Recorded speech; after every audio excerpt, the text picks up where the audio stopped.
মুহূর্তে পৃথিবীর সবচাইতে বড় গুরুস্থানে পরিণত হয়েছে, কবরস্থানে পরিণত হয়েছে ফিলিস্তিনের গাজা। মাটির সঙ্গে মিশাই দিছে, পাখির মতো বোমা বর্ষণ করতেছে। কথা বলেন ঠিক না বেঠিক? ওরা মানচিত্র থেকে ফিলিস্তিনকে মুছে ফেলার জন্য ষড়যন্ত্রে লিপ্ত হয়ে মানুষকে পাখির মতো গুলি করে হত্যা করছে, শহীদ করছে। ছোট ছোট বাচ্চারা বলতেছে, হ্যাঁ বিশ্ববাসী, তোমাদের কাছে আর বিচার দিব না, তোমরা হলে ঘুমন্ত এক বুবা শয়তান। তোমরা যদি এক হুঙ্কার দিয়ে দাঁড়াতে, আজকে ফিলিস্তিনের এই অবস্থা হতো না। এই কিছু চাটুকার আছে, পশ্চিমাদের দালাল আছে, সময়ে সময়ে ক্ষমতা দখল করে করে পশ্চিমাদের সঙ্গে গোপনে গোপনে আতাত করে আজকে মুসলমানদের দুর্দশা হচ্ছে। কথা বলেন ঠিক কিনা? ওয়ালা তাহির, আপনাদের কাছে আমার অনুরোধ থাকবে, আল্লাহ রাব্বুল আলামিন কোরআনে বলেছেন, যারা মুর্দা যারা জিন্দা তারা এক হতে পারে না। আমাদেরকে কবরে চলে যেতে হবে, মাটির উপরে থাইকায় আমার আল্লাহকে চিনতে হবে। এই কথা কোন ঠিক কিনা কোন? মাটির উপরে তাইকায় আমার নবীরে চিনতে হবে, মাটির উপরে তাইকায় আমার রবকে চিনতে হবে।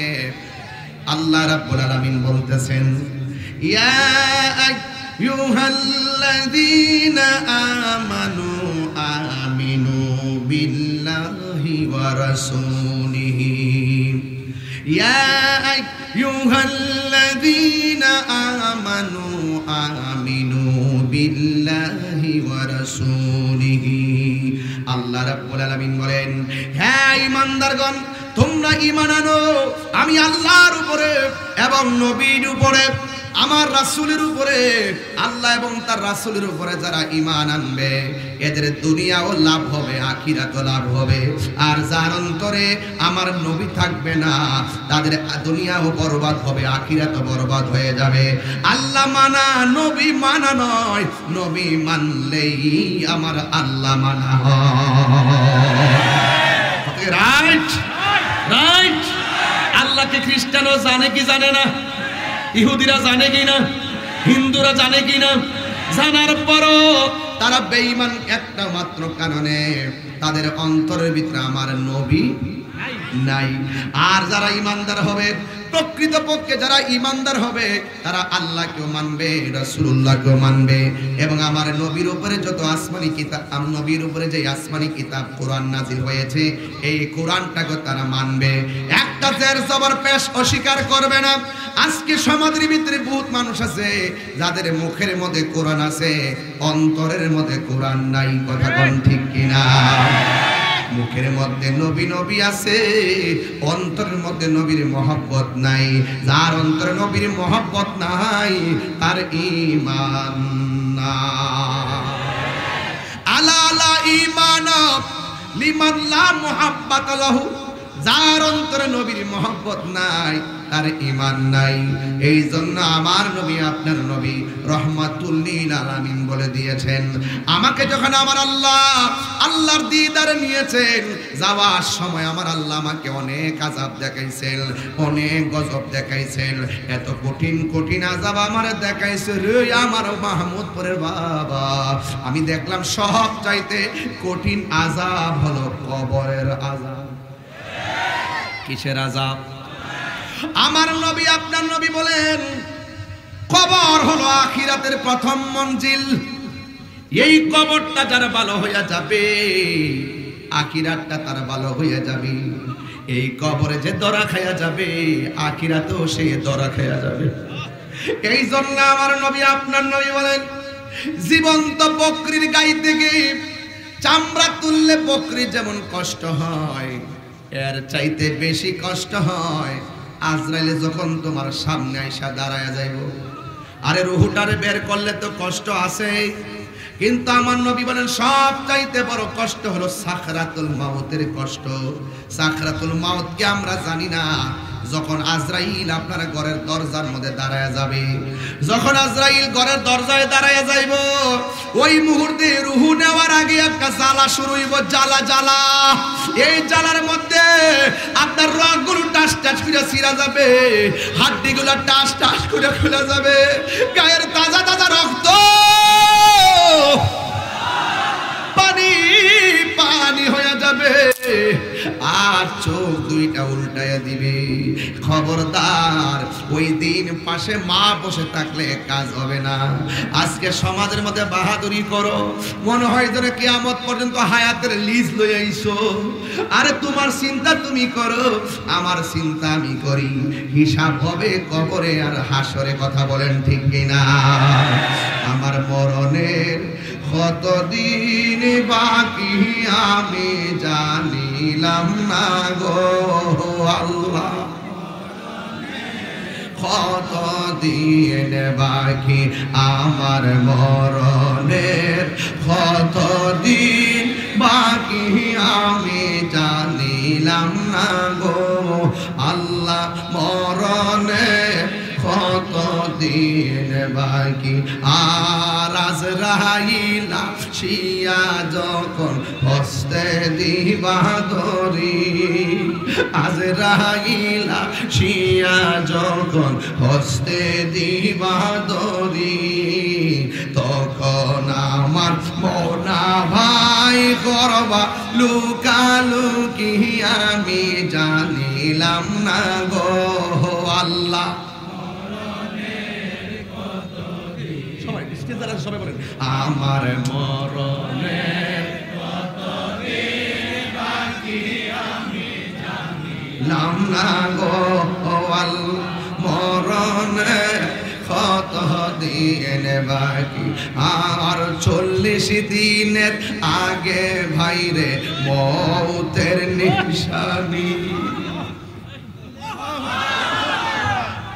40 দিনের আগে ভাইরে মৌতের নিশানি, জন্দুতে কাইরানি চৌকে দিয়া আন্দি আমি জানিলাম না গো আল্লাহ, দিন বাকি আমার মরণের, জানিলাম না গো আল্লাহ,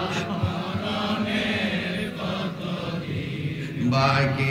আর হায়াত হইল হাতে বাইরে, মত হইল পায়ে, হায়াত হইল বাইরে, মত হইল পায়ে।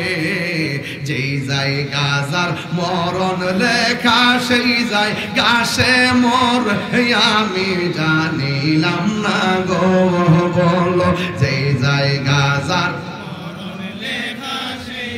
গাছে মরে আমি জানিলাম না গো আল্লাহ, মরণের কতদিন বাকি আমার মরণের কতদিন বাকি আমি জানিলাম না গো আল্লাহ, মরণের কতদিন বাকি আমার মরণের কতদিন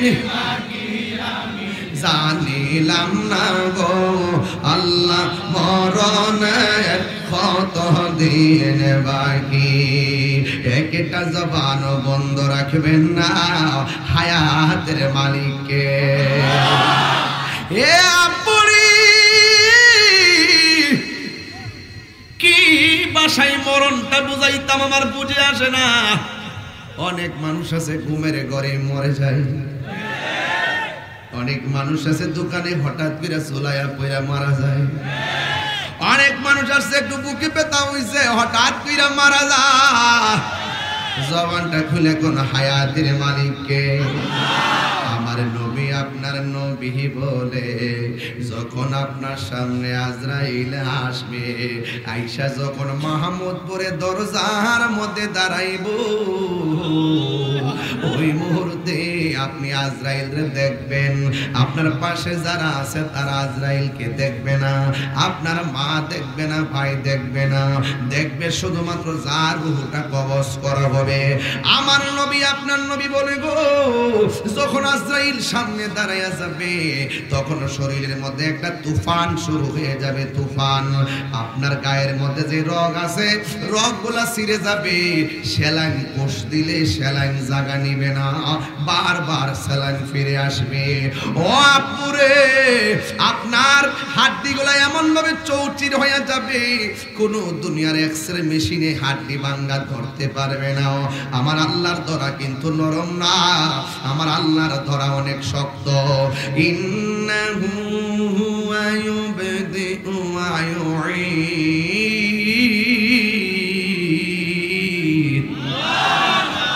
আপনার শুরুর মালিককে, আমার শেষের মালিককে। বলে আপনার আমার কিছুই নাই, আমি কার? আমার জীবন কার জন্য? আমার মরণ কার জন্য? আমার নামাজ কার জন্য? আমার রোজা কার জন্য? কুল ইন্না, আমি একটু কোরআন শরীফ বেশি পড়তেছি, আপনার কি বিরক্তি হইতেছে? যারা তাহির হুজুরে কিছু বলতে চায় হেরার অনুরোধ করবো আল্লাহর হস্তে এগুলা রেকর্ডিং করেন। 2 ঘন্টা ওয়াজের এগুলা রেকর্ডিং করেন, 2-3 সেকেন্ডের ভিডিও ভাইয়া ভাইয়া আমরা ব্যাপারে যায় ওই থানা যায় অভিযোগ করেন। এটা বালানা বালানা, এই গুতাগুতির কারণেই ইসরায়েলে ফিলিস্তিনে মারা সাহসটা পাইছে। আজকে যদি মুসলমান গুতাগুতি না করতো, ইসরায়েলের গুন্ডা বাহিনীরা ফিলিস্তিন গাজা ধ্বংস করে দেওয়ার ষড়যন্ত্র করতে পারতো না। তা ওদের কইয়া দেওয়া যায় গুতাগুতি বন্ধ করেন। এই পশ্চিমাদেরকে খুশি করার জন্য কিছু দালাল আছে, এই দালালদের কারণে দেশে ওই অবস্থা, বিদেশে ওই অবস্থা। আল্লাহর হস্তে মিল্লা চলেন, ওইলে আমার বুঝাইয়া নেন, নাইলে আপনি বুঝাইয়েন। মাধবপুর তো আমার শ্বশুর বাড়ি নানি, আমি আপনি এলাকা জামাইনি, আপনি আমার বিরুদ্ধে জামানি, কিন্তু আপনি আপনি শরম দিলেন মিয়া।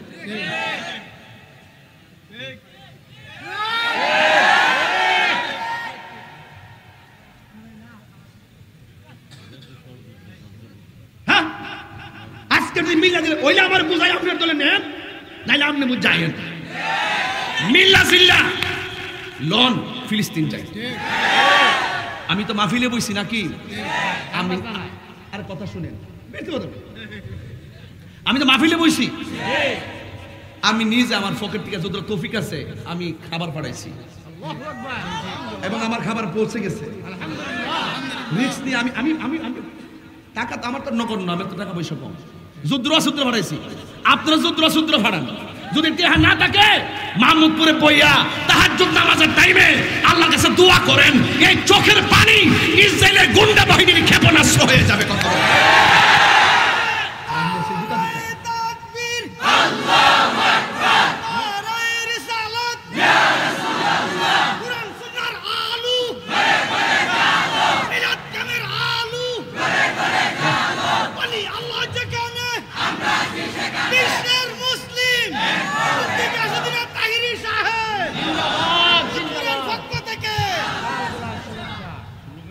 আমার কথা কি কষ্ট পাইছে? এই মুসলমান, আপনি ঘুমান কিভাবে? আরে কিভাবে আপনি ঘুমান? রমজানের সেহরি খাইছেন, ইফতার করছেন। আমার ফিলিস্তিনি মুসলমানরা সেহরি খাইতে পারে নাই, ইফতার করতে পারে নাই, গায়ের রক্ত নিয়ে তারা তারাবির নামাজ পড়েছে। এই মুহূর্তে পৃথিবীর সবচাইতে বড় গুরুস্থানে পরিণত হয়েছে, কবরস্থানে পরিণত হয়েছে ফিলিস্তিনের গাজা। মাটির সঙ্গে মিশাই দিছে, পাখির মতন বোমা বর্ষণ করতেছে। কথা বলেন ঠিক না বেঠি? ওরা মানচিত্র থেকে ফিলিস্তিনকে মুছে ফেলার জন্য ষড়যন্ত্রে লিপ্ত হয়ে মানুষকে পাখির মতো গুলি করে হত্যা করছে, শহীদ করছে। ছোট ছোট বাচ্চারা বলতেছে, হ্যাঁ বিশ্ববাসী, তোমাদের কাছে আর বিচার দিব না, তোমরা হলে ঘুমন্ত এক বুবা শয়তান। তোমরা যদি এক হুঙ্কার দিয়ে দাঁড়াতে, আজকে ফিলিস্তিনের এই অবস্থা হতো না। এই কিছু চাটুকার আছে, পশ্চিমাদের দালাল আছে, সময়ে সময়ে ক্ষমতা দখল করে করে পশ্চিমাদের সঙ্গে গোপনে গোপনে আতাত করে। আজকে মুসলমানদের দুর্দশা হচ্ছে। কথা বলেন ঠিক কিনা? ওয়ালা তাহিনু ওয়ালা তাহজানু ওয়া আনতুম আ'লাউনা ইন কুনতুম মুমিনিন। নিরাশ হয়ো না, হতাশ হয়ো না। আজকে যে ফিলিস্তিন দেখতেছো ধ্বংসস্তূপে পরিণত হচ্ছে, আজকে যে ফিলিস্তিন দেখতেছো মানুষ পাখির মতো ফিলিস্তিনকে গুলি করে হত্যা করছে, মনে রেখো তাদের এই শাহাদাতের রক্তের কণিকা জানান দিচ্ছে একদিন সেই ফিলিস্তিনেই বিজয়ের পতাকা উড়বে। হাত তুলে বলেন আল্লাহ। মুসলিম বিশ্ব জাগো জাগো শোনো ফিলিস্তিনিদের চিৎকার। কষ্ট হবে আপনাদের, নাইলে আমার ওয়াজ সার্থক হবে না আজকে যদি প্রতিবাদ না করি। হাত তোলেন, হাত তোলেন। মুসলিম বিশ্ব জাগো জাগো শোনো ফিলিস্তিনিদের চিৎকার। সময় এসেছে গড়ে দাঁড়াবার প্রাণের দাবি আল আকসা। সময় এসেছে গড়ে দাঁড়াবার প্রাণের দাবি আল আকসা। মুসলিম বিশ্ব জাগো জাগো শোনো ফিলিস্তিনিদের চিৎকার। মুসলিম বিশ্ব জাগো জাগো শোনো ফিলিস্তিনিদের চিৎকার। সময় এসেছে গড়ে দাঁড়াবার প্রাণের দাবি আল আকসা। ঠিক কিনা? আকসাই আমাদের চেতনা, আকসা কেড়ে নিতে দিব না। ঠিক কিনা? আকসাই আমাদের চেতনা, আকসা কেড়ে নিতে দিব না। দাও জুড়ে দাও ইমানি হুঙ্কার, প্রাণের দাবি আল আকসা। ঠিক কিনা? মুসলিম বিশ্ব জাগো জাগো শোনো ফিলিস্তিনিদের চিৎকার। সময় এসেছে গড়ে দাঁড়াবার প্রাণের দাবি আল আকসা। ঠিক কিনা? আর কত ঘুমিয়ে থাকবে তুমি, জ্বলছে পুড়ছে ফিলিস্তিনিদের জন্মভূমি। ঠিক কিনা? আর কত ঘুমিয়ে থাকবে তুমি, জ্বলছে পুড়ছে ফিলিস্তিনিদের জন্মভূমি। বদলা নিব এবার জালিমের দুর্গ করে চারখার। নারায়ে তাকবীর, নারায়ে রিসালাহ। বিশ্ব মুসলিম ঐক্য করো, ফিলিস্তিন রক্ষা করো। বিশ্ব মুসলিম ঐক্য করো, বিশ্ব মুসলিম ঐক্য করো, বিশ্ব মুসলিম ঐক্য করো। অ্যাকশন, অ্যাকশন ইসরায়েলের বিরুদ্ধে, ইসরায়েলের বিরুদ্ধে। Action, action. তুমি কে আমি কে, তুমি কে আমি কে। নীরব না বিপ্লব, নীরব না বিপ্লব। আল্লাহু আকবার বলেন, বলেন আল্লাহ, বলেন আল্লাহ। ফিলিস্তিনি মুসলমানদেরকে হেফাজত করো। আর জোরে কেন আমিন কর না কেন? দোয়া করতে পারবেন তো ইনশাল্লাহ? একদিন তো মৃত্যুবরণ করতে হবে, সবাইকে ঐক্য হতে হবে। আর ধাক্কা ধাক্কি চলবে না। আপনার মতো আপনি চলেন, আমার মতো আমি চলে। ইহুদি খ্রিস্টানদের চক্রান্তের নীল নকশা আঁকবে, আমরা তাদেরকে ঐক্যবদ্ধভাবে রুখে দেওয়ার দরকার আছে না নাই? আরো যারা আছে না নাই? এখন কিন্তু বেশি প্রতিবাদের আওয়াজও পাওয়া যায় না। ঘটনাটা কি? ঘটনাটা কি? খবরদার, খবরদার। যার কেউ নাই তার কে আছে? মুসলমান মরতে হইব, কিন্তু জবাব কিন্তু দিতে হবে। এই জন্য আমরা ধাক্কা ধাক্কি চলবে না, ঠেলাঠেলি চলবে না। আমরা সবাই ঐক্যবদ্ধ হতে হবে। উলামায়ে কেরাম বিভাজন কাম্য নয়। উলামায়ে কেরামদেরকে এক হতে হবে। প্রয়োজনে আপনি ঘরে বসেন, আমিও ঘরে বসি, আলোচনা সাপেক্ষে সমাধান করে একটা মাঠে আসেন। যদি কেউ থাকেন মাদুপুরে দায়িত্ব নেন, আমি দায়িত্ব নিয়ে বলছি, আমিও দায়িত্ব নিয়ে বলছি, বসুন। আমরা বসে সমাধান করে মাধবপুর স্টেডিয়ামে ঐক্যবদ্ধভাবে প্রোগ্রাম দিব। কিন্তু ঠেলাঢিলি করবেন, দিন শেষে আজকে ফিলিস্তিন, কালকে বাংলাদেশ। আপনি জানেননি পার্শ্ববর্তী দেশ কি ভারত না? ভারত কি করছে জানেন? গতকাল ওয়াকফ বিল যে ছিল, ওয়াকফকৃত যত জায়গা ছিল, মসজিদ, মাদ্রাসা, মাজার, সমস্ত এই ওয়াকফর যে আইন ছিল এটা বাতিল করে দিছে। এটা কি করছে? বাতিল করছে। 2 দিন পরে দেখবেন ওই মাদ্রাসা দখল করবে, বলবে যে এটার কোনো রাষ্ট্রীয় ডকুমেন্টস নাই। মসজিদ দখল করবে, মাজার দখল করবে, মাদ্রাসা দখল করবে, সমস্ত ধর্মীয় স্থাপনাগুলো দখল করবে। আর আপনি ঘুমাইয়া রয়েছেন, ধাক্কা ধাক্কি করেন। ধাক্কা ধাক্কি বাদ দেন, এবার ঐক্যবদ্ধ হন। বাধা হবে যেখানে, লড়াই হবে সেখানে। কথা বলেন ঠিক কিনা? আমি কি বেশি চিল্লাইতেছি? আপনি বিরক্তি হন আপনারা? আমি ঠান্ডা কথা বলতে পারি না, এটা আমার জন্মগত অভ্যাস। আমি বলে ছোটবেলা থাকতে বলে হাত তোলা রাখতে আমার চিল্লাইতাম বেশি। কথা কোন ঠিক না বেটি? আর একবার চলে যে আমি মরে গেছি কেন? ঘরে বলে মরে গেছে, চিল্লাচিল্লি করছে, ছোটবেলা বয়স 40 দিন না কই দিন। এরপরে মামু বলে লয়ে গেছে, নিয়ে ডাক্তার কাছে গেছে, পরে বলে হেক্কার ডাক্তার চিল্লি দিছি, ওখানে চিল্লানিতে আসি, একদিন কিন্তু দম বন্ধ হয়ে যাবো। কথা কন ঠিক না বেটি? তবে দম বন্ধ হওয়ার আগে রসুল্লাহর সাথে প্রেমের কানেকশন দরকার আছে না নাই? মামুদপুরে বেড়াইতে আজকে দেখে মনে হইতেছে আমি 12 বছরের জোয়ান হয়ে গেছি। কারো কিরে জানেননি? কারণ মর্নিং সূর্য দাটে, সূর্য দেখলে বোঝা যায় দিনটা কেমন যাইবে। এত বড় রৌদ্রের মধ্যে যারা কাম কাজ ফালায় আইসা বইয়া বইয়া হাসি মুখে ওয়াজ শুনে, এরা হইল সমাজের গর্বিত সন্তান। কথা কোন ঠিক কিনা? তুমি জীবন পারেন না কি আপনারা? এটা কার হাতের লেখা? আমারও মাশাআল্লাহ, একবার তাহিরি রাতের লেখা। আরে ভোলাবান সবাই কন, তুমি জীবন তুমি মরণ, তুমি আপন তুমি জীবন, আধার ঘরে তুমি মুদের, তুমি মুদের, তুমি নিদান কোরআনে ওয়ালা ইয়া রাসূল।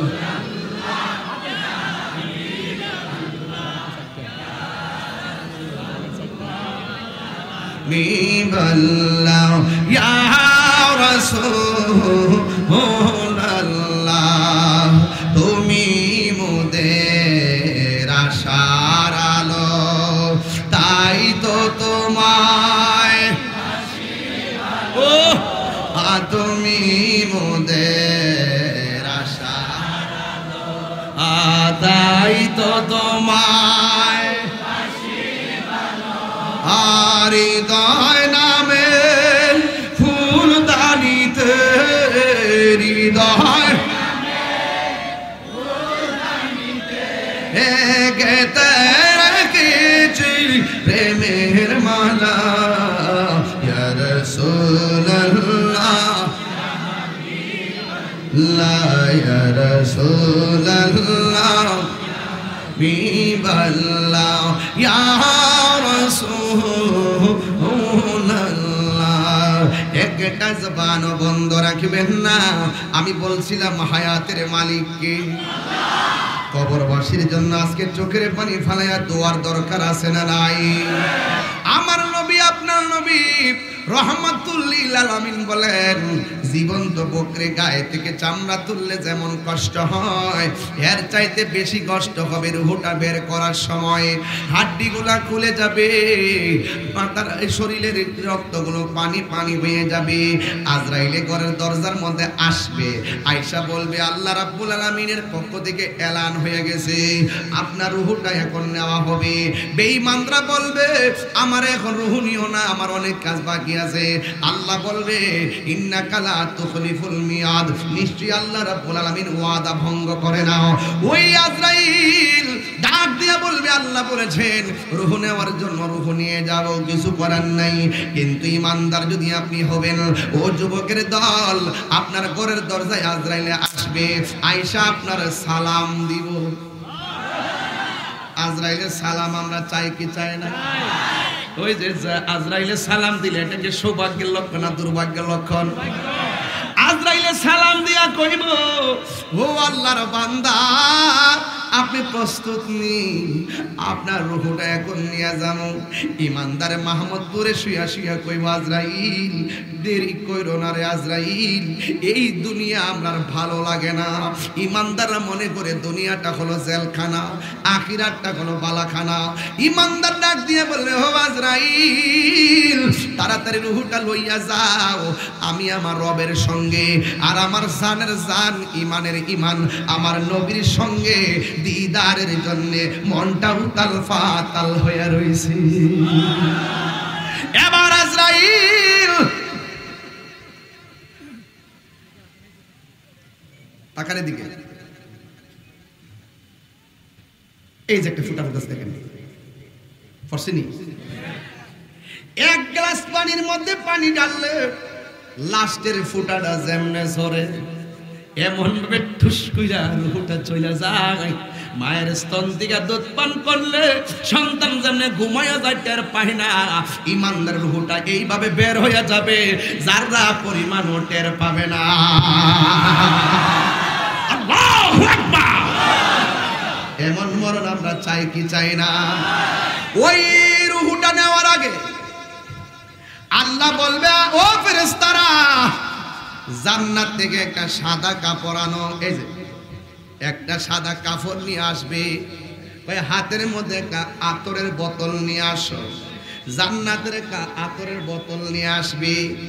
আয়না ইমানদার ঘরের ভিতরে শোয়া থাকবে, তার চোখের পাওয়ারটা যতটুকু সামনে যায়, যদি দরজা পর্যন্ত যায় দরজায় ফেরেশতারা দাঁড়ায় থাকবে, যদি বাহিরে পর্যন্ত আসমান পর্যন্ত যায় সেই পর্যন্ত দাঁড়ায় থাকবে। আল্লাহ বলবে, ও ফেরেশতা আজরাইলের রুহুটার সার্জারি করবে, আর তুমি সাদা কাপড়টা নিয়ে দাঁড়ায় থাকো। রুহুটা বের করতে দেরি হবে, আসমানি কাফন দিয়া তার রুহুটারে বাইন্ডিং করতে দেরি কইরো না। এই জান্নাতি কাপড়, এই কাফন দিয়া রুহুটারে বাইন্ডিং কইরা এমন ভাবে আজরাইল নিয়ে ওই ফেরেশতা আসমানের দিকে নিয়ে উড়াল দিব। আর এই দিক দিয়ে মাহমুদপুরের মানিক মিয়ার রুহুটা বের হওয়ার পর মাহমুদপুরের বাজার থেকে সাদা কাফন না তার বডিটারে বাইন্ডিং করব, বডিটারে বাইন্ডিং করব দুনিয়ার বান্দা, আর ইমানদারের রুহুটারে বাইন্ডিং করবে স্বয়ং আমার আল্লাহ। ইয়া আইয়াতুহান নাফসুল মুতমাইন্না ইরজিই ইলা রাব্বিকি রাদিয়াতান মারদিয়া ফাদখুলি ফি ইবাদি ওয়াদখুলি জান্নাতি।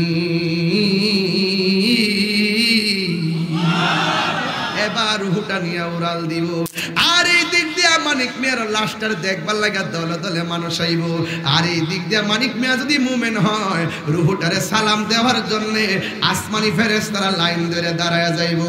ওই দিক দিয়ে ইমানদার রুহু দেখার জন্য লাইন ধরছে, আর এই দিক দিয়ে ইমানদার মানিক মিয়ারে দেখবার লাগা লাইন ধরছে। আর মানুষ যাইয়া বাজার থেকে কাফন আনছে, আইনা সুন্দর করে কাফন কাটছে।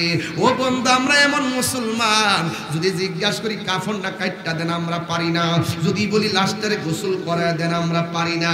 এ মুসলমান, সবাই শিখা লাগবে, একটা মানুষ মারা গেলে 10 বারই খুঁজে একটা মুরব্বীরে ডাইক্কা আনন লাগে, কাফনটা কাটবার লাগে। এক কথা কন, ঠিক কিনা কন? এটা বড় আমাদের জন্য দুর্ভাগ্য। বন্ধুরে আমার, ও মাহমুদপুরের বাবা, এবার লাশটারে দাফন করার আগে গোসল দেওয়ার জন্য বড়ই পাতার গরম জলের ব্যবস্থা আছে না নাই? আপনার দাদা যদি কবরে যায় থাকে, দাদার সময় বড়ই পাতার গরম জল হয় কি হয় নাই? তাহলে ওই আনুষ্ঠানিকতা আপনারটা বাকি আছে না নাই? আপনার দাদা মারা যাওয়ার সময় মসজিদ থেকে খাট আনছে, অথচ আপনি বেঁচে আছেন, আপনার জন্য ওই আনুষ্ঠানিকতা রেডি আছে না নাই? তার মানে বোঝা গেল আমার দাদার আনুষ্ঠানিকতা যেটা হয়েছে আমারটাও সেটাই হবে। মারা যাওয়ার পরে মাইক দিয়ে এলান হবে, মারা যাওয়ার পরে বাজার দিকে কাফন কাপড় আসবে, মারা যাওয়ার পরে মসজিদের বারান্দার খাটটা পালকিটা আসবে। ও আমার মা গো, ও আমার মাহমুদপুরের আম্মা, আম্মা গো, মা, ও মা, তুমি মনে করতেছো তোমার স্বামীর বাড়িটা বুঝি আসল নায়র গো মা? তোমার আসল নায়রের বাড়ি হলো অন্ধকার কবর, ঠিক কিনা? ওই চতুর্দিক দিয়া কাপড় টানাইয়া লাশটার যখন ঢুকাইয়া দে। আমাদের দেশে মানুষ মারা গেলে গোসলখানা যায় নাই, কয় ঘৃণা লাগে, ডর লাগে। পেটের মধ্যে চাপ দিয়া পায়খানাগুলা বের কইরা টিস্যু দিয়া মুচ্ছা দিবেন। একদিন আপনি মারা গেলেও আপনার পায়খানাগুলা মুছে দেওয়ার জন্য আরেকজন রেডি হয়ে যাবে। এ বন্ধু, আতর লুবান দিয়া সুন্দর করে আপনারে গোসলটা দেওয়াইয়া সাদা কাফনটা পরাইয়া, যেই কাপড়ের মধ্যে কোনো পকেট নাই, এর মানে হলো দুনিয়ার কিছুই কিছুই নেওয়ার কোনো সুযোগ নাই। এই জামার মধ্যে কোনো সেলাই নাই, ওই সেলাইটা তো কবরে পচে যাবে, কি দরকার সেলাই করার? সেলাইবিহীন কাপড়, পকেট সারা কাপড় দিয়ে আপনারে জনম বিদায় দিয়া দিবে। বিদায় দিয়ে আপনারে সুন্দর করে সাজাইয়া চোখের মধ্যে সুরমা লাগাইয়া জন্মের মতন আপনাকে বিদায় দিয়ে দিবে। আহার আপনারে রুহানি ভাবে যেন ডাক দিয়া দিয়া বলবে, আমার তোরা মায়া কইরা বিদায় দে, মায়া কইরা বিদায় দে, মায়া কইরা বিদায় দে, সাজিয়ে গুজিয়ে দে মোরে সজনী তোরা,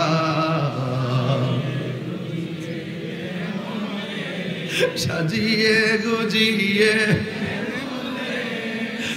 সজনী তোরা, সাজিয়ে গুজিয়ে দে মোরে। বড়ই পাতার গরম জলে শুয়ায়া মশারির তলে, বড়ই পাতার গরম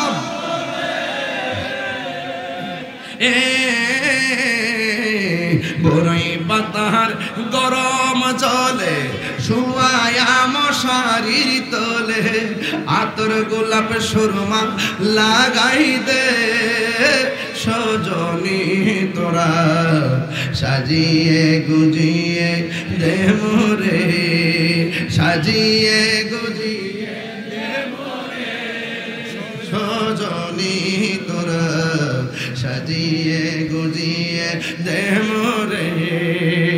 এত রঙিন এত কাপড়, কিরে ভাই এ আব্বা সাদা কাপড়টা দেখলে মায়া লাগে নিও। এত রঙিন এত কাপড় কিছুই ভালো লাগে না মোর, এত রঙিন এত কাপড়, এত রঙিন এত কাপড় কিছুই ভালো লাগে না মোর, সাদা কাফন আমায় পড়াই দে সজনী তোরা, সাজিয়ে গুজিয়ে দে মোরে, সাজিয়ে গুজিয়ে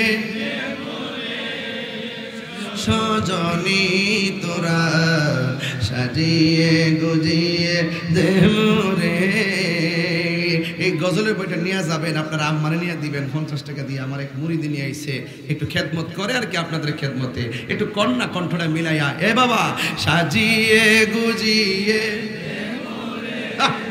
সজনী তোরা, সাজিয়ে গুজিয়ে দে মোরে। জুরি জুরি কি আল্লাহু আকবার বলা যাবে না? ও আব্বা কষ্ট নিয়েন না, যারা মরের ঘাটে গেছে তারা জানে ঘাটটা কেমন। কথা কি সঠিক? কথা কি সঠিক? যারা কবরে গেছে তারা জানে কবরটা কেমন। এই জন্য আমি বলছি ওই রূহটারে নিয়ে প্রথম আকাশে যাই, প্রথম আকাশে যাওয়ার পরে ফেরেশতারা ডাক দিয়ে কয়, ও জান্নাতের ফেরেশতা, তুমি যাওয়ার সময় তো গ্রান দেখি নাই, হঠাৎ করে তোমার মাঝে কেন মেশকে হাম্বর গ্রান করতেছে? কই তুমি জানো না এই কাপড়ের ভিতরে একটা এমক গ্রামের এমক ইমানদারের রূহ আছে, ইমানদারের কথা যখন শুনবে আসমানের ফেরেশতারা ইমানদাররে সালাম দিব। প্রথম আকাশে যাওয়ার পরও সালাম, দ্বিতীয় আকাশে গেলেও সালাম, তৃতীয় আকাশে গেলেও সালাম, চতুর্থ আসমানে গেলেও সালাম, পঞ্চম আসমানে গেলেও সালাম, ষষ্ঠ আসমানে গেলেও সালাম, সপ্তম আকাশে গেলেও সালাম। আল্লাযী খলাকাকা সাবআ সামাওয়াতিন তিবাকা, এই 7টা আসমান কিন্তু একটার সাথে একটা লাগানো না, একটা আসমান থেকে আর একটা আসমানের দূরত্ব 500 বছরের রাস্তা। ওই ফেরেশতাগুলো যখন সালাম দিব রে বাবা, ওই মুহূর্তে এবার সপ্তম আসমানে যাওয়ার পরে আল্লাহ বলবেন ফেরেশতা রে আর সামনে যাস না, দাঁড়ায় যা। এই ইমানদার রূহটা রাখার জন্য আমি আল্লাহ একটা বাড়ি বানাইছি। আর জোরে কোন আল্লাহু আকবার। আমি আল্লাহ একটা বাড়ি বানাইছি। ওই কোরআনের মধ্যে খুলনা দেখেন, ওই বাড়ির নাম হলো ইল্লিন। ওই বাড়ির মধ্যে বাড়িতে রাখবো আর মাহমুদপুরে মানিক মিয়ার বডিটার মধ্যে দুনিয়ার কাপড় ফেসাইয়া কাঠের মধ্যে শোয়াইয়া জানাজার ময়দানের মধ্যে নিয়ে যাবে। ওই জানাজার ময়দানে নেওয়ার পর সবাই লাইন ধরে দাঁড়ায় দাঁড়ায় কি বলবে? সম্মানিত মুসল্লিয়ানে কেরাম, উপস্থিত মাইয়াত আমার ভাই লাগে, দীর্ঘদিন আপনাদের সাথে চলাফেরা করছে, যদি কোনো ভুল বিয়াদবি করে থাকে আল্লাহর রাস্তে মাফ করে দিবেন, আর যদি কোনো ফাওনা দাওনা থাকেন আমরা আছি, আমরা কাছে কইবেন ইনশাল্লাহ দিয়া দিমু। আপনাদের কাছে যদি কোনো উনি ফাওনা দাওনা থাকে আপনারা দয়া করে স্মরণ করে দিয়া দিবেন। আর জানাজা যারা দূর দূরান্ত থেকে আইছেন এমুক মেয়ের বাড়িতে আমরা চাইলে ডাইল ভাতের আয়োজন করছে, চাইলে খায়া যায়।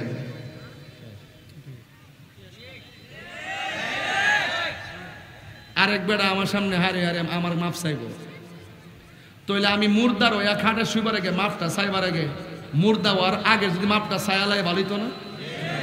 একবারের ক্ষেত্রে যদি কাইটটা পানি লয়ে যায় তাহলে বেটারে কইলাম বাবা ও 10 বছর আগে ছাতির দাসা দিয়া ঠেলা দিয়া তোমার ক্ষেত্রে পানি নিছিলাম না, দয়া করে মাফ করে দিও। কথা কন না কেন? আরে কথা কন না কেন? বাবা রে ওই এমন গাছের বড়ি থেকে ডিল মারে বড়ি ডিল খাইছিলাম, আল্লাহ রাস্তায় বাবা মাফ করে দিস। আর তোর ব্যাপারে দুবানো বইয়া বদনাম করছিলাম, মাফ করে দিস। বাবারে তোর তুই আমার কাছে এতটা ফাইভে বাবা দিতাম পারছি না, তোর মনে নাই? আমারও মন নাই, হঠাৎ করে মনে হয়েছে বাবা আমরা মাফ করে দিস। কাউরে কষ্ট দিয়া মনে করি না যে আনে বাচ্চা যাবেন গে, যারে কষ্ট দিছি না মনে আছে তার কাছ থেকে মাফ চাইবার আগে আপনার মৃত্যু আসতে পারে। কথা কোন ঠিক না বেটি? এই জন্য মরার আগে মাফটা চাইলে কি গুণ হইব? হারিয়ে যাব বাবা আস্তে। আমি যে গজল গাইতেছি আপনার কষ্ট হইতেছে নাকি? একটা গজলকে আমার ওয়াজের বিষয়ের সাথে সাংঘর্ষিক না সম্পর্কিত? সম্পর্কিত। আমি কিন্তু ওয়াজের সাথে মিলে মিলে গজলটি গাই কিনে জানেননি। ওয়াজ তো একটা ঘটনা, গজলের ভিতরে কিন্তু অনেক কথা চলে আসে। অনেকে গজল করে মনে করে আরে কিচ্ছা কাহিনী আর গান টানে না গা, এমন আসেনি? যারা এই কথা আসলে হেরা আমার মতন পারে না, পারলে হেরো কই লইলে। কথাটা ঠিক না? মানুষ দেখবেন কয়েকটা কারণে হিংসা করে। আপনার মধ্যে যে গুণ আছে এটা যদি আমার মধ্যে না থাকে তাহলে আপনি আপনার হিংসা করবেন, দেখবেন ভাষারে করে। আর হিংসা যারা করবে এরা কিন্তু দূরের মানুষ না। এই মাহমুদপুরের মাহফিল নিয়ে যদি কোনো কিছু হয়ে থাকে দেখবেন ওই সুনামগঞ্জ কিন্তু আইসে না, এটা গড়ের লগে গড়। সকালে দেখা হওয়া বিকালে দেখা হওয়া চা খাইতেছে একসাথে, হুট করে গিয়ে একটা হার হয়ে গেছে, বেশি দূর থেকে কিন্তু আয় না। কথা কোন ঠিক না? তো এই জন্য যুবক ভাইরা আমার, আপনারা রাগ করে না বাজান, বুঝছেন নি? দেখবেন আপনার গড়ের সাথে যদি A+ পা, দেখবেন ওই স্কুলের সবাই তারে পুরস্কার দিতেছে। আর গড়ের ভাষা যে গড়টা হ্যাঁ তাকে জানেন নি? অবশ্যই গোল্ডেন A+ পাইছে, নহল কইরা আবাস করছে।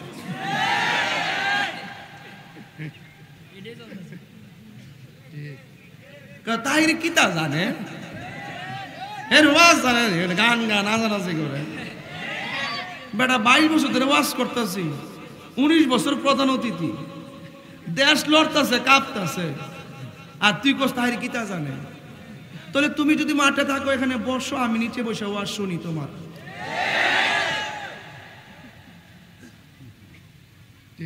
3 লক্ষ টাকা খরচ করলো ঠিক এই 4-11 মিনিটে, এত লোক সহজ আনা সম্ভব না।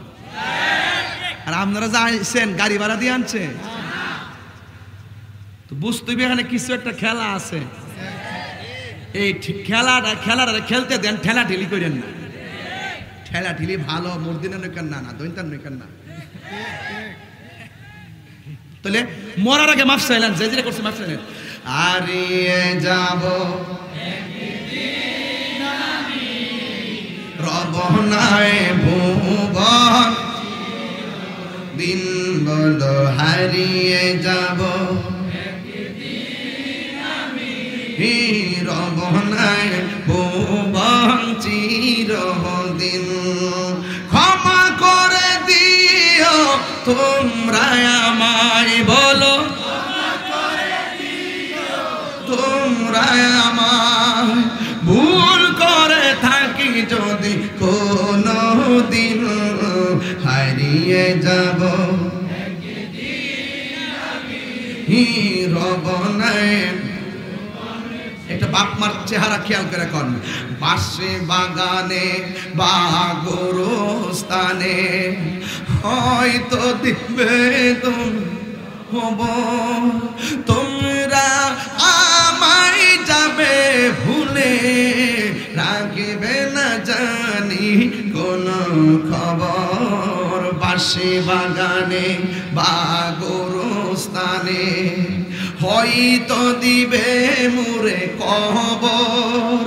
তোমরা আমায় যাবে ভুলে, রাখবে না জানি কোন খবর। পড়বে কি মনে আমার কথা, ফেলবে কি অশ্র কোন দিন বলুন হারিয়ে যাব। রবনাই ভুবন চিরদিন বলো হারিয়ে যাব। রবনাই ভুবন চিরদিন। লাইনে লাইনে দাঁড়াই বলি, জানাজার মাঠে গেলে দেখবেন মানুষের কত ব্যস্ত। আরে মিয়া 4টার সময় কইছে মিয়া 4:03 বাজে। তাই কথা না বলে যে লোকটার বাপ মারা গেছে, হ্যাঁ বুঝে এই কথাটা কত কষ্টের। ছেলে তো মনে করছে বাপরে সারা জীবন আগলে ধরে রাখি, আর তুমি ভাবতেছো দোকানের মধ্যে আড্ডা মারতা। এই কাজগুলো কইরেন না। আপনার এই তাড়াহুড়োর কারণে অনেক লোকের জানাজা ছুটতে যায়। অস্থির হয়েন না। দেখবেন জানাজার মাঠে গেলে তার সময়ের দাম কত। ওয়াক্তের 5 ওয়াক্ত নামাজে গেলে দেখবেন তার দাম কত, সময়ের দাম। আর বাজারে যায় যে বাফাতে লোকে আড্ডা মারে ঘন্টার পর ঘন্টা, গরিব কাটার ফাইল চায় না। কথা কোন ঠিক না বেটা? বরং আজানটা দিলে বিরক্তি মনে। আমরা দেশে কিছু মুরব্বী আছে দেখবেন সারা বছর এরি খেতে গরুর ঘাস কাটে। কি ঘাস কাটে? আসর আজানটা যখন দেখ কোমর থেকে গামছাটা খুললা বিছায়া গড়ের পানি দিয়া উজু কইরা আসরের নামাজটা লাইলের মধ্যে হয়ে যায়। সারা জীবন দেখছি বেটা একদম কাইল্লা, গরমে রোদ্রে কাইল্লা। লোকটা যখন মারা যায় তখন তার চেহারাটা নূরে জলজল করে। কিছু কিছু মুরব্বি দেখবেন যখন মসজিদে আজান হয়, আসসালাতু খায়রুম মিনান নাওমটা কইলই আস্তে আস্তে করে উইটা ফুসকুনি তলাত যায়া উজুটা কইরা শীতের দিন কামছাড়া সেইয়া একটা শাল দিব, পুরান শাল দিয়ে যে মুরব্বিদের শাল দিয়া লুঙ্গিটা সমান করে বিনতো না, একটু উপরটা থাকে উসানাসা কইরা গায়া এমনি দিরা গড়তে বাইরে জায়গা চাষি জিগা আজান হালি দিছে আর আধা ঘন্টা পরে না জামা তুই তো ওহন যে কিতা করবেন। পরে মুরব্বি কথা কইও না, হুইটা তাহলে কিতা লাভ হইব, মসজিদে বইয়া থাকলে লাভ আছে। আল্লাহর হাবিব বলেন হাসরের মাঠে 7 প্রকার মানুষকে আল্লাহ আরশে আজিমের নিচে ছায়া দিব। এর মধ্যে এক প্রকার হলো যেই মানুষটার মন মসজিদে পড়ে থাকে। আর আপনি মসজিদে এখন 1 মিনিট আগে মুয়াজ্জিন দেখুন, মুয়াজ্জিন এতে কাজ দেলাই না, আর কেউ নাই পিছনে। আবার কিতা করেন ওই বইটুকা যাইয়া যখন আশহাদু আল্লা ইলাহা ইল্লাল্লাহ ওয়া আশহাদু আন্না মুহাম্মাদার রাসূলুল্লাহ আল্লাহুম্মা সাল্লি আলা মুহাম্মাদ অর্ধেক পড়ার পরে আপনি একটা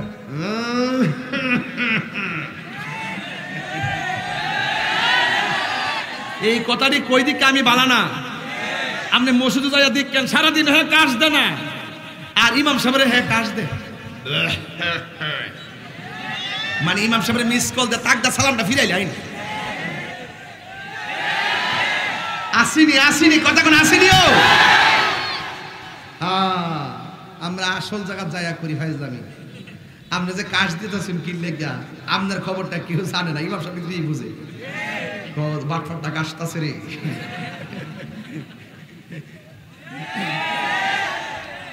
নামাজকে বলো না কাজ আছে, কাজকে বলো আমার নামাজ আছে। খারাপ লাগতেছে? যাক আবার কোন সময় আইনা না এই বহুত শান গাইলেছি, আবার কয়েন না জালি ওয়াজ তো করছেন, আলে গান কিচ্ছা না কয়ে গেছে, যেটি কিচ্ছা কয়ে গেছে কইবেন চা ফাড়া মাত্রা দিবেন কিচ্ছা। তো তুই কিচ্ছা যদি বুঝস তাহলে আয়া তুই করস না, আমি বইতে নিছে আমার হাতিয়া তোমার দিয়ে দিব, হাতে লাগবে না, ফর দুই এমনি বড়া না দেখলে সামনে ধরবো। আবার দেশের পরিস্থিতি ভালো না, কারণ দিন আর রাইতে এখন ডাইরেক্ট ধরলাম মব জাস্টিস। হ্যাঁ যুবক, তো পায়ে ধরে কয়ে দেওয়া যায় আপনি যে জানাজার মাঠে গেছেন, আপনি আর লাশ হয়ে যে গেছেন আর কথা কইতে পারেন? তাহলে মরার আগে মাফ চাওয়ার দরকার আসেনি? মাফ চাইলে আল্লাহ সব মাফ করে দিব। দুইটা জিনিস মাফ করতো না, কইতাম নি? এক নম্বর, যারা আল্লাহর সঙ্গে শিরিক করব এদেরকে মাফ করতো না। আল্লাহ কয়জন? আমরা কি মাজারে যাই সাজদা করি? হ্যাঁ, ওলি আল্লাহর আল্লাহ মনে করি? ওলি আল্লাহর উসিলা আমরা আল্লাহর কাছে কই, কথা কোন ঠিক কিনা? উসিলা ধরা যায় আছে না নাই? খবরদার, এই দেশে কিন্তু ইসলাম আর চাল্লার অলিগণ। যেদিন থেকে মাজার ভাঙা শুরু করছে এদিন থেকে কইলেছি যে আসমানি গজব আইতাছে। আপনি টের হইতেন না কেমনে গজবটা নামতাছে? 70% নামে আছে, আর 30% বাকি আছে, এটা টের হইতেন না। মনে বিশাল দুনিয়া হয় আপনার, কি দেখবেন হুট করে আয় পড়ছে গজবে, উপর থেকে গজব যাইবে। মানে আদালি ওলিয়ান ফাকাদ আজান তুমি না হারবে। ওলি আল্লাহর বিরুদ্ধে যাওয়া যাবে? আমার যুবকদেরকে বলতেছি, এই যুবক, আপনাকে বলছি এখন থেকে সোজা হয়ে যান। যৌবন যার যুদ্ধে যাওয়ার সময় তার খবরদার এমন কাজ করবেন না যে কাজের জন্য আল্লাহর কাছে আসামি হয়ে যাবেন। যেমন আল্লাহর হাবিব বলছেন, যারা বান্দার হক নষ্ট করে এদেরকে আল্লাহ মাফ করবে না। আমরা দেশে হক মারেন না কম না বেশি? বাপটা মরে থাকে, ওই দিন এক ভিডিও আইছে, আয়া ক বাজান আপনার ফুত তো মারা গেছে, এখন আমি যে সম্পদ পাওয়ার কথা ছিল, এখন আমার বাসররা এই সম্পদ দেয় না, জোর করে দখল করে লেছে। আমার ফাললে এটা নৌ, ফাললে হিডা নৌ, আমার কোটিটার সম্পদ লোকসান করে লিছে। আমি মনে মনে বেশি কই গো, মনে কইর যে বান্দার হক যারা নষ্ট করব, একটা কদম সামনে যেতে পারবে না। এটা পরিষ্কার কথা বলে, এটা হোক 1 টাকা হোক 1 লাখ টাকা, কথা বলেন ঠিক না বেটি? এরপর আপনি যখন কবরে নামবেন, কবরে নামার পরে আপনি যখন যাইবেন, আল্লাহর হাবিব বলছেন যে বেনামাজির জন্য কবরে 3টা শাস্তি অবধারিত। কয়টা শাস্তি? 3টা শাস্তি অবধারিত। 3টা শাস্তি অবধারিত। 1 নম্বর শাস্তি হলো কবরের 2 পাশের মাটি। এ বাবা রে, কি শক্তি আপনার! এই শক্তি শেষ হয়ে যাবে গা। রসুল বলছেন 2 পাশের মাটি এমন জোরে চাপা দিব, ডান পাশের হাড্ডিগুলা বাম পাশের হাড্ডির ভিতরে ঢুকাই দিব, বাম পাশের হাড্ডিগুলো ডান পাশের হাড্ডির ভিতরে ঢুকে দিবে। এমন ভাবে ঢুকাইয়ে দিব, ঢুকাইয়ে দেওয়ার পরে আপনি লড়তে পারবেন না। আল্লাহকে বলবেন, আল্লাহ, বেনামাজি হইয়া কবর আসলে এমন শাস্তি যদি জানতাম জীবনে নামাজ ছাড়তাম না। তাহলে শাস্তি আসার আগে নামাজের দরকার আছে না নাই? আরো জোরে আছে না নাই? এরপরে কবরের ভিতরে সাপ ঢুকাই দেওয়া হবে, আপনাকে সাপ দংশন করবে, আপনি বলবেন বাঁচাও বাঁচাও। সেই দিন দুনিয়ার মানুষ আপনার কান্নার আওয়াজ শুনবে না। আজ থেকে প্রায় 1 লক্ষ বছর আগে যারা 1500 বছর আগে মারা গেছে, তারা যে ঘরের মধ্যে আছে, কালকে যদি মাহমুদপুরের বেড়ায় আরে বুল্লার একজন সুন্নি যোদ্ধা ছিল মেম্বার, হ্যাঁ, আব্দুর রফিক মেম্বারও মারা গেছে। থাকা অবস্থায় রোজা রাখতে হবে, দুনিয়ায় থাকা অবস্থায় মা বাবার খেদমত করতে হবে। দুনিয়া চল্লা ঘুষ খাইয়া, দুনিয়াতে চল্লা সুদ খাইয়া, দুনিয়াতে চল্লা গিবত কইরা, দুনিয়াতে চল্লা দুর্নীতি কইরা, দুনিয়াতে চল্লা চাঁদাবাজি কইরা, দুনিয়াতে চল্লা হক মাইরা খাইয়া মাটির নিচে যাইয়া শান্তি পাওয়া যাবে না। কথা বলেন ঠিক না বেঠে? তাইলে যা কিছু করতেই বা মরার আগে না মরার পরে? আরো ধরে, মরার আগে না মরার পরে? তাহলে আগে যদি করতে হয় সেটা করতে হবে। আপনি যখন কবরে যাবেন, যদি আপনি ইমানদার হতে পারেন, আপনার দেখবেন ডাইন পাশে একটা আলো ঝলমল করতেছে। এখানে কিছু লাইট আছে নিও, রাত্র না দিন? দিনের বেলা কি জ্বলতেছে? লাইট জ্বলতেছে। কবরে যখন আপনি যাইবেন, যদি আপনি 3টা প্রশ্নের উত্তর দিতে পারেন, আপনার ডাইন পাশ থেকে একটা আলো আপনার কবরে আলো দিব। তখন আপনি জিগাইবেন, কি ব্যাপার, ডাইনে মাটি বামে মাটি, সামনে মাটি পিছনে মাটি, কর্তিকা এসে আলো দিবার লাগিয়া? লাইনটা কই?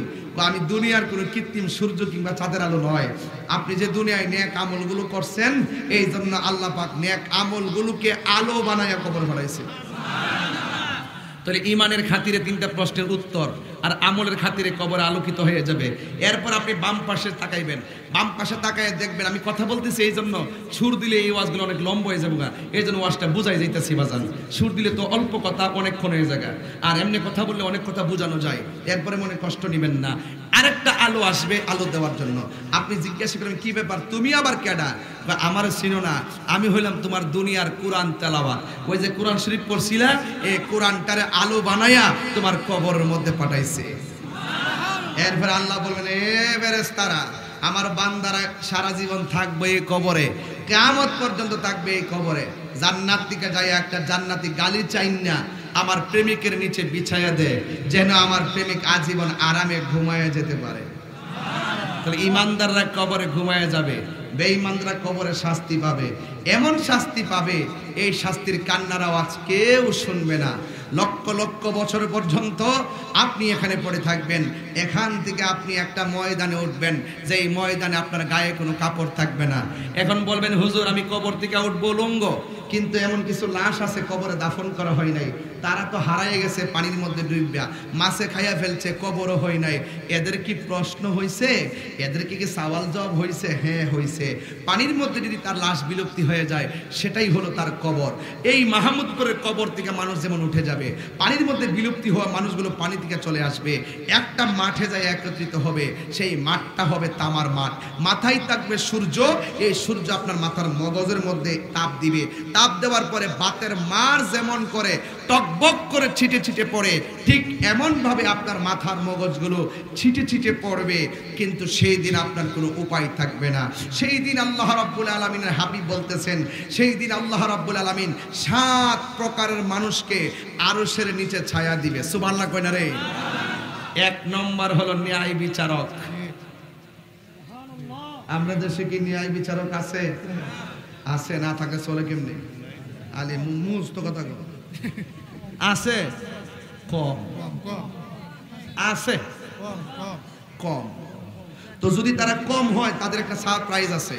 আল্লাহর হাবিব বলেন, যারা দুনিয়াতে ন্যায় বিচার করবে তাদেরকে আল্লাহ পাক আরশের নিচে ছায়া দিয়ে দিবে। তাহলে সমাজের মানুষ যদি আপনাকে বিচারক হিসেবে মেনে ফেলে, আপনার উচিত ন্যায় বিচারটা করা। এই সমাজের মানুষ যেহেতু আমাকে বক্তা হিসেবে মেনে ফেলছে, আমি কি আমার উচিত কোরআন সুন্নাহ মতো আলোচনা করা। যদি আমি কোরআন সুন্নাহর বাইরে যদি আলোচনা কইরা রাত্রেবেলা যদি মাদকপুরের রেস্টুরেন্টে বইয়া যদি মদ খাই, গাঞ্জা খাই, আপনারা কি আমার আর আলেম কইবেন? এটা বুঝলেন? কিন্তু তাহলে সমাজের মানুষ যদি আপনাকে আলেম হিসেবে জেনে ফেলে, তাহলে মেনে ফেলে, আপনার উচিত আলেমের মতো আচরণ করা। সমাজের মানুষ যদি আপনাকে একজন ন্যায় বিচারক হিসেবে মেনে ফেলে, আপনার উচিত ন্যায় বিচার করা। কথা কোন ঠিক না বেটি? তাইলে আমাদের দেশে কিছু দেখবেন লোক বিচার করতে আসলে চোখ টিপ দিয়ে বিচার ঘুরাইলা, এবং বিচারও বইবার আগে টিহাটা বাদ করে না। এরপর আবার বউর আগে কইব, তুই এমনি কইবে আমি হেমনি কইব, তুই যদি এটা কইবে আমি একটা দমক দিব, তুই রাগ করিস না।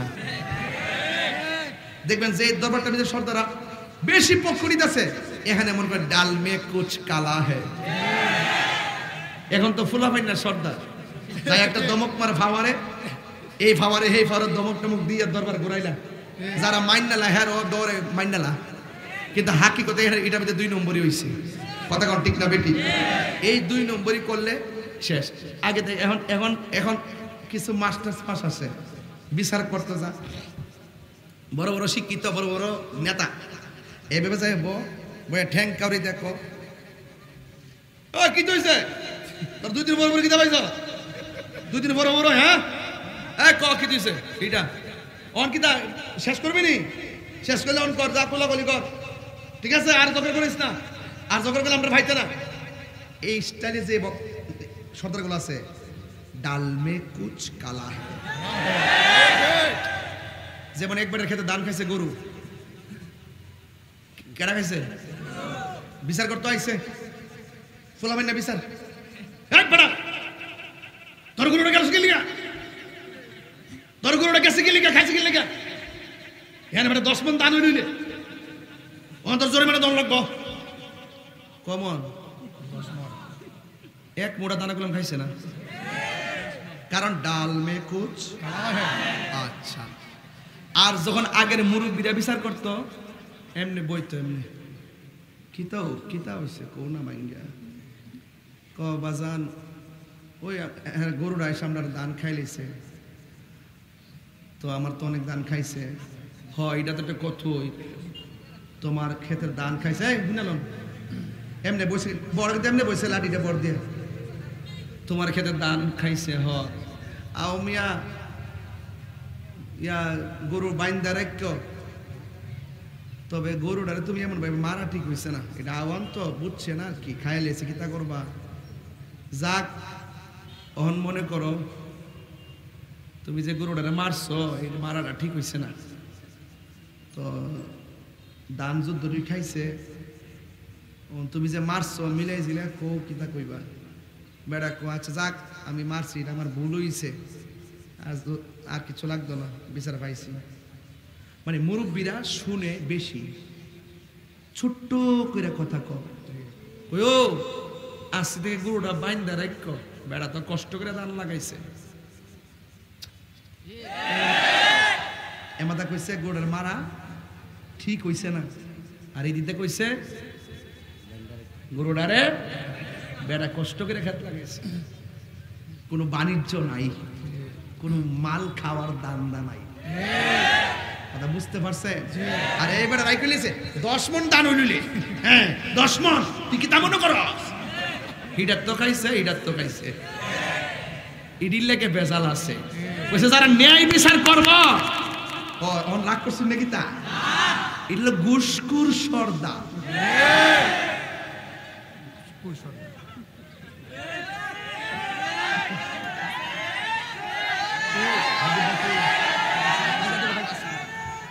কি আমি কি রাগ আপনি কি রাগ করতেছেন আচ্ছা ঘুষ খাওয়া কি বালা না খারাপ আমি আপনার আগে পুরস্কার দিছি মৃত্যুর পরে যে যারা ন্যায় বিচার করবে তাদেরকে আল্লাহ পুরস্কার দিব ওই পুরস্কার যদি বালা না লাগে দুনিয়ার যদি গামলা পড়তে চান খান না জুতার বাড়িও খাইবেন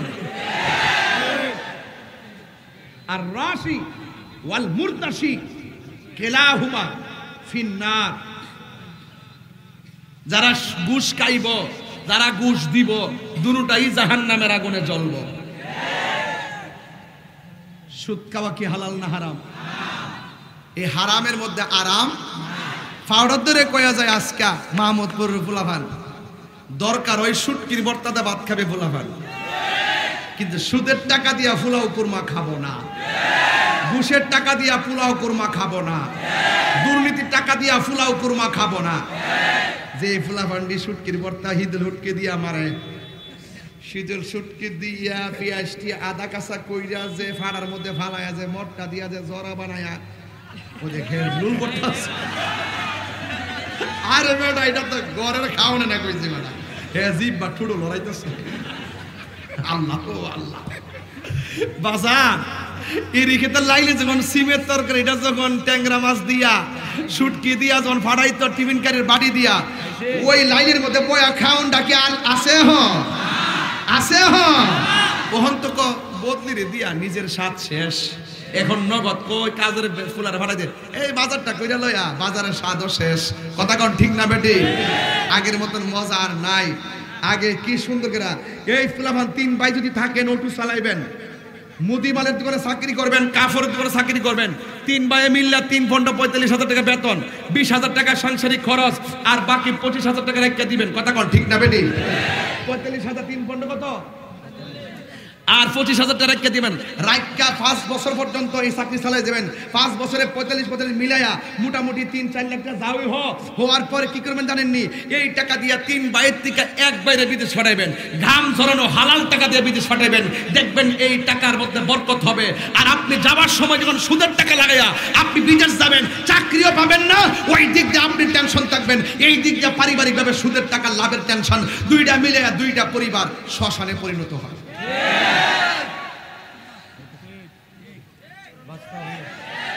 আমার কথা পরিষ্কার ভাই রাগ করেন যাই করেন হারামের মধ্যে কোনো আরাম নাই হারামের মধ্যে কি নাই আরাম নাই সেই জন্য আজকে থেকে নিয়ত দরকার কি দিয়া খামো বাজান যেটি মাটি কাটে আর যেটি ক্ষেত লাগা হেরা শোল্ডি দিকেন আর যেটি সুদ মুদ জমায়া দুর্নীতি টিহাটো জমায় পাহাড় করছে এটা এমনি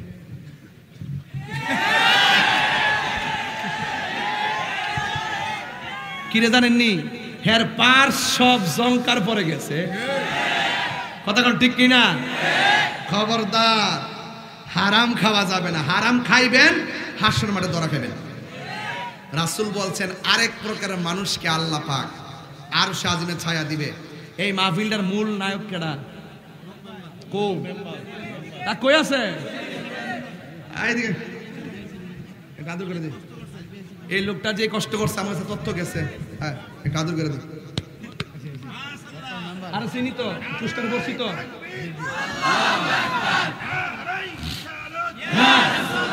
এবারে কষ্ট করছে। আমার কাছে খবর গেছে। আমার কাছে খবর গেছে। ঠিক নেই? তবে মাহফিলটাতে আপনারা যে ওয়াজ শুনতেছেন, সত্যি করে কইবেন, মরলে মাটির নিচে যাইবেন। আমি শুরু থেকে এই পর্যন্ত কি গল্প করছি? প্রত্যেকটা কথা আপনার আমার মঙ্গলের জন্য বলছি না, অমঙ্গলের জন্য। তো সত্য কথা বললে তো কিছু তিতা লাগবেই। নামাজের কথা কইলে কিন্তু ভাল লাগতো না। কথা কোন ঠিক কিনা? নামাজের কথা কইলে কিন্তু ভাল লাগতো না। আছে কিনা বলেন? আজকের মাহফিলে এখন আজান দালাইতেছে, ঠিক না? এখন 5 মিনিট কিন্তু হয়ে গেছে, আজান কিন্তু মনে দালাইছে। কাছাকাছি মসজিদ থাকলে 5টায় নামাজ, তাহলে আর কিছুক্ষণ সময় থাকতে পারে। তা আমি কিন্তু চিল্লাইতেছি শুরু থেকেই, আমি কোনো দুম দিছি না কথার মধ্যে। তবে আজকে থেকে কথা, হালাল খাবো, হারাম খাবো না। তবে আজকে মাহফিলের মধ্যে আমরা চোখের পানি ফালাইয়া একটু আমার মহান রবের কাছে দোয়া করবো মজলুম ফিলিস্তিন মুসলমানদের জন্য। রাজি আছেন কিনা? এবং দেখেন, আমি যখন ফেসবুকের পাতায় হঠাৎ করে দেখছি যে এই ফেসবুকে যে আজকে গাজাকে একদম মাটির সঙ্গে মিশাই দিছে, তো রাত্রিবেলা রাফা সহ, তা আমি কিন্তু তখন কি করছি জানেন?